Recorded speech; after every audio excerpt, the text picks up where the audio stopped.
Now, in spiritual terms, most of the Crusaders, most of the leaders who supported the crusade saw the success in the recapture of Jerusalem as an indication of God's favor on the Crusades, an indication that the Crusades had been successful. In political terms, things were a bit more complicated. The nobles who raised the funds and raised the armies to lead this crusade were not all in agreement with each other about how the recaptured territories should be divided up and governed. And they were not in agreement with the emperor in the east, Alexius, about the nature and effect of the oaths they had taken to Alexius, and in particular, the governance of these cities that they had recaptured, Antioch and Jerusalem, in these territories, and whether these should be under the control of the crusading armies or returned to the east remained areas of dispute. And in fact, there was such dispute that Alexius had to take, or tried to take, military action against even the remains of the crusading army. So there's kind of internal dispute already at this time about the governance of these areas. At the same time, there were areas under Islamic control that still had not been recaptured, in particular, the area of Spain. So there's a growing sense in the Latin West that although the First Crusade was successful in recapturing Jerusalem, its successes had not yet been fully consolidated, and in fact, its mission had not yet fully been completed because there were these large areas still under Islamic control. All of these factors led to the start of the Second Crusade in 1145. The Second Crusade did not fare as well as the First Crusade. The crusading armies were not well supplied, they were not well organized, they didn't have a clear plan of attack. They were defeated by the Islamic armies that they encountered, and essentially they were forced to retreat and return back home, bloodied, battered, with the loss of many men, and in disarray by 1149. At the same time, the Islamic forces are being reorganized under the great Islamic political and military leader Saladin. Saladin takes advantage of these weaknesses, launches attacks against the Crusader states in and around Jerusalem, destroys the Western forces, and in 1187 retakes Jerusalem under Islamic control. Now again, in Christendom, this provokes a sense of crisis. They believed God had blessed them with the ability to retake Jerusalem, and now Jerusalem is lost again. And this sense of crisis results in Pope Gregory VII then issuing an appeal for another crusade, the Third Crusade. Similar to prior appeals, it had these political dimensions, these apocalyptic dimensions, and these spiritual dimensions, and in particular, again, the promise of indulgences to anyone who took the Crusader's vow and went on crusade and died in the Crusades. But the Third Crusade also was destined not to succeed. The call for crusade did draw a large army, in particular under Frederick Barbarossa of Germany, one of the largest armies ever put together, and they marched in 1189. But just before that army entered the Holy Land, Frederick decided to go for a swim in a river, and he drowned.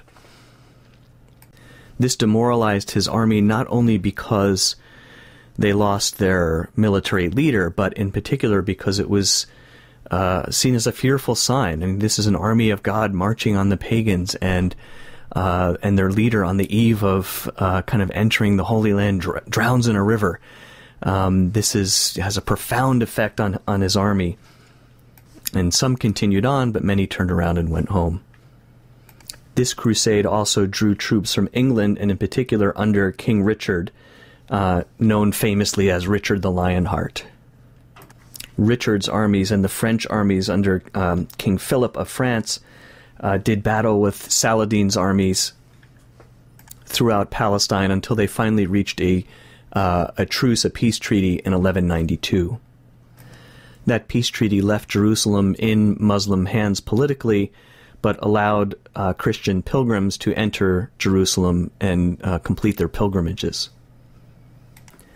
The peace, however, proved not to be satisfactory to either the ecclesiastical or the political leaders, for the most part, in the West, because Jerusalem remained under Islamic control, and enthusiasm grew again for yet another crusade. And in 1198, Pope Innocent II announced the Fourth Crusade. Now, remember how these crusades had been financed. I mean, to have large armies marching and having equipment and being able to supply themselves. And remember, they don't have planes and things like that. They're marching over land or sometimes taking ships. It all has to be supplied. It all has to be paid for. How does all this get paid for? It's really getting paid for by the political rulers and the nobility, the princes and lords and knights and so on, who are leading the crusade. It's in effect getting paid out of their pockets. Well, by the call for this Third Crusade, there is a lot of pushback and a lot of difficulty of getting some of these nobles to pay up the money necessary to support this huge undertaking. So there are some French nobles who respond, but they enter into a financial and political and military alliance with the leaders of the city of Venice. Now, Venice, of course, is a city in modern-day Italy. At the time, Venice is an independently governed city-state in northern Italy. And Venice, as a city-state, has been growing wealthy on trades. So Venice has money, has the ability to finance this. Now, a significant part of Venice's trade relied on stability in Constantinople. Why? Because Venetian ships had to pass through a strait, a kind of a narrow area in the sea at Constantinople. But Constantinople at this time is in political turmoil. There had been a political family coup in which one brother who claimed the throne blinded his other brother and put his brother's son in prison. The son, whose name was Alexius, escaped from prison, went to Venice, and was asking the Venetians for help in claiming the throne in Constantinople, and of course promising the Venetians, along with that he would help the Venetians in their trade endeavors which had to pass through Constantinople. So the Venetians were willing to provide this financial support to the armies of the Fourth Crusade, in large part to try and secure their economic position in Constantinople. Meanwhile, not only had Alexius gained the Venetians' support through the promise of trade, he also gained the support of the leaders of the Roman Church by promising that if he was restored to the throne in Constantinople, he would bring the Greek Church under Roman authority. That is, he would resolve the schism of 1054 by having the Eastern Church submit to the Western Church. So when the crusading armies reached Constantinople, their first action wasn't to fight against Islamic armies. Their first action was to launch an assault of Constantinople, a Christian city, albeit a city under Eastern Christendom. That assault was successful, and Alexius and his father, the one who had been blinded by his brother, were made co-emperors in Constantinople. But Alexius had promised the crusading army that they would be paid for these efforts, and it turned out that Alexius did not have the money to pay them. The Western Latin armies grew impatient with this, and they launched another attack on the city, and this time they kicked out Alexius. The army sacked and looted the city. The patriarch, the religious leader of the city, had to flee. The army carried off and looted treasures from churches as well as other treasures. The picture that you have in your slide here is of 4 bronze horses that had stood in the Hippodrome in Constantinople that now are in Venice. So there are, in fact, treasures in Venice from this looting of Constantinople by the army of the Fourth Crusade. A Latin Western emperor was placed on the throne, and Latin religious leaders were placed in charge of the church. The practices that had distinguished the Eastern from the Western church, the Eastern practices were banned, the Western practices were instated. In effect, by military power, an effort was made to enforce the Western position from the Schism of 1054. I like the way the authors of our text, Irvin and Sundquist, describe this event. The sack of Constantinople would go down in history as one of the most ignominious episodes of a long and inglorious period in East-West relations. What does he mean by that? He means that the division between the East and West was hardened, really, even to this day, beyond repair, or at least beyond repair in any foreseeable period of time, by this event. Even today, if you talk to people who are serious Eastern Orthodox Christians, they will recall the sack of Constantinople as an event that it seems could perhaps never be mended. And only a relatively small number of the forces that headed out on the Fourth Crusade actually moved on from Constantinople and made it into the Holy Land to try and reinforce some of the Crusader states there. And its original sort of military, political, and spiritual goals were never accomplished. Really, all it accomplished was the further division of Christendom and the dissipation of all of this energy in the taking and sack of Constantinople. Although later on in the 14th and 15th century there were smaller efforts at things called crusades, really the Fourth Crusade is the end of the significant movements that we call crusades, and as we can see, it really ends in failure. The final moment that marks the end of the influence of the Crusader states in the Levant is the siege and fall of Acre in 1291. Acre was the last standing, heavily fortified city in the Crusader states, and the Islamic forces mounted a massive siege on the city using enormous military weapons, sort of like catapults, that they had named Victorious and Furious, these 2 large weapons that around the clock pummeled the city with missiles, with boulders being flung at the city, and gradually advanced until the military noose was tightened around the city, and the city eventually fell. And with the fall of this city, really the last military political stronghold of the Crusader states in the area was erased, and subsequently there really was no effective military effort to recapture Jerusalem.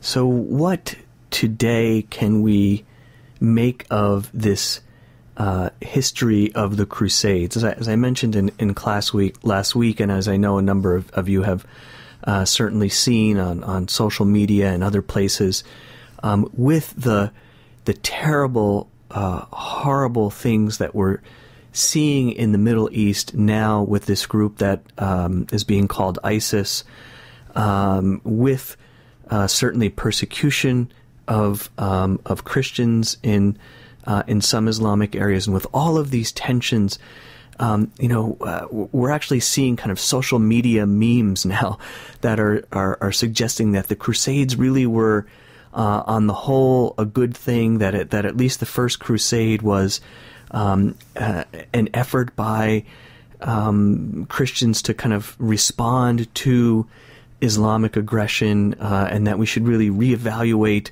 this notion that the Crusades were entirely a bad thing. But I hope that at least from the little bit of reading we've been able to do in this really brief survey, and like most other things in this course, the Crusades, we could spend an entire semester just on the First Crusade alone, and there are so many details and so many things that we have to leave out in a really brief survey like this. But I hope that you at least get a little sense of the complexity of these events.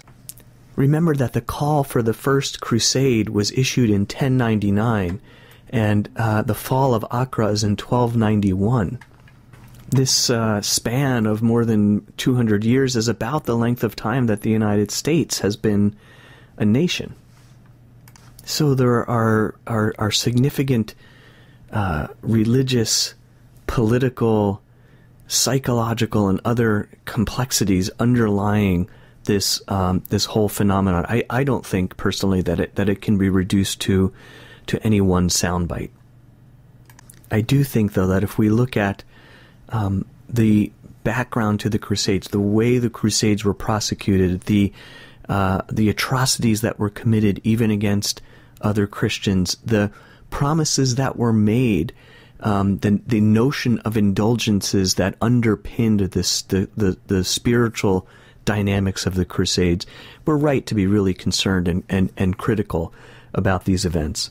I like the way Thomas Asbridge summarizes the aftermath of the Crusades in his book, The Crusades. And if you're interested in this subject, this is a great book to read. And this is a quote that I'm going to read from page 658 of this book.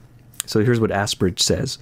To begin with, the Crusades were, at the very least, as much acts of Christian aggression as wars of defense. It is certainly true that Islam had initiated its own unprovoked surge of invasion and expansion in the 7th century, but the mercurial vigor of this onslaught had long since slackened. The First Crusade was not launched in response to an overwhelming and impending threat, nor was it the immediate result of any catastrophic loss. Jerusalem, the campaign's averred goal, had been conquered by Muslims some 4 centuries earlier, hardly a recent injury. The accusations of widespread or systematic abuse of Christian subjects or pilgrims by the Islamic overlords of the Levant also appear to have had little basis in fact. After the First Crusade's seemingly miraculous success and the foundation of the Crusader states, the war for the Holy Land was perpetuated by cycles of violence, vengeance, and reconquest in which Christians and Muslims alike perpetrated acts of savage brutality. And that's the end of the quote. One thing I think Asbridge doesn't mention in that particular quote is the ways in which the Crusades, even as they were launched, but certainly as they were eventually prosecuted, reflected not only the tensions between Christendom and Islam, but also the tensions within Christendom between Eastern and Western Christendom, and the tensions within Christendom between papacy and the temporal authority. Remember, the investiture controversy precedes the launch of the First Crusade. How is it that a pope, a bishop, the leader of the church, calls for military action? This reflects not only this potential threat from Islam, but also this sense of what is the role of the church as an institution in relation to the role of the governing authorities that may wield military authority. And that complexity also, I think, is something that we have to try to think really carefully through. If nothing else, I hope in this class, and certainly in this brief survey of this particular period, in our contemporary context, as these issues kind of get recycled and brought up, it causes you to sort of pause and reflect and see the complexity of all the circumstances and how we really ought not to take any particular moment in history and try and map it onto the circumstances that we're trying to engage with today.